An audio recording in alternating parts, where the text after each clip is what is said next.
ನನಗೆ ರಾಮನ ಮೇಲೆ ಯಾವುದೇ ರೀತಿಯಾದಂಥ ಭಕ್ತಿ ಇಲ್ಲ, ನಾನೇನು ಮಾಡಲಿ, ನಾನು ಸಂವಿಧಾನದ ಭಕ್ತ ಅಂತ ಪ್ರಿಯಾಂಕ್ ಖರ್ಗೆ ಮಾತನಾಡಿದ್ದಾರೆ.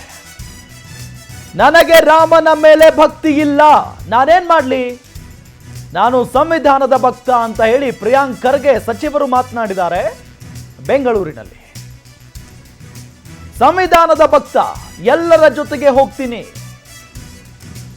ಬಸವಣ್ಣ ಅಂಬೇಡ್ಕರ್ ಸಂವಿಧಾನ ತತ್ವವನ್ನ ನಾನು ಪಾಲನೆ ಮಾಡ್ತೀನಿ, ಇದರಲ್ಲಿ ಎಲ್ಲರೂ ಇದ್ದಾರೆ ಅಂತ ಪ್ರಿಯಾಂಕ್ ಖರ್ಗೆ ಹೇಳಿಕೆಯನ್ನ ಕೊಟ್ಟಿದ್ದಾರೆ.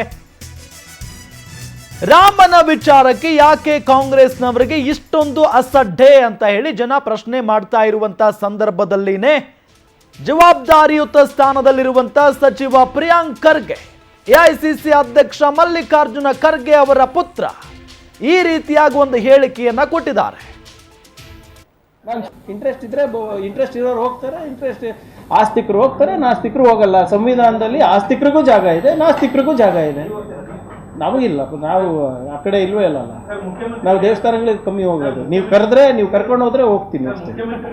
ನಂದಾಗ ನಾನು ಯಾವ ದೇವಸ್ಥಾನಕ್ಕೂ ಹೋಗಲ್ಲ. ನೀವೇನಾದ್ರೂ ಬಾರೋ ಪ್ರಿಯಾಂಕ್ ಹೋಗಿ ಬರೋಣ ಅಂದ್ರೆ ಬರ್ತೀನಿ, ನನ್ಗೇನಿಲ್ಲ, ಕಲೀಲಿಕ್ಕೆ ಬರ್ತೀನಿ.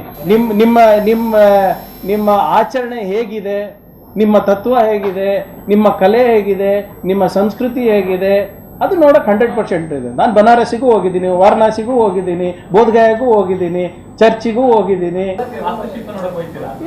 ಇತಿಹಾಸ ಸರ್, ಇತಿಹಾಸ, ಸಂಸ್ಕೃತಿ, ರಾಮನ ಇತಿಹಾಸ. ನಾನು ಚಾಲೆಂಜ್ ಆಗಿ ಕಟ್ಟಿದ್ದೆ, ಇವ್ರಿಗೆಲ್ಲರಿಗೂ ಕಟ್ಸ್ಬಿಡ್ರಿ, ಎಲ್ಲ ನಮ್ಮ BJP MLAs ಇದಾರಲ್ಲ, MP ಇದಾರ, ಎಷ್ಟು ಜನಕ್ಕೆ ರಾಮಾಯಣ ಓದಿದ್ರು ಪ್ರಾಮಾಣಿಕವಾಗಿ ಹೇಳಿ. ನಾನು ರಾಮಾಯಣನೂ ಓದಿದ್ದೀನಿ, ನಾನು ಮಹಾಭಾರತನೂ ಓದಿದ್ದೀನಿ, ಭಗವದ್ಗೀತಾನೂ ಓದಿದ್ದೀನಿ.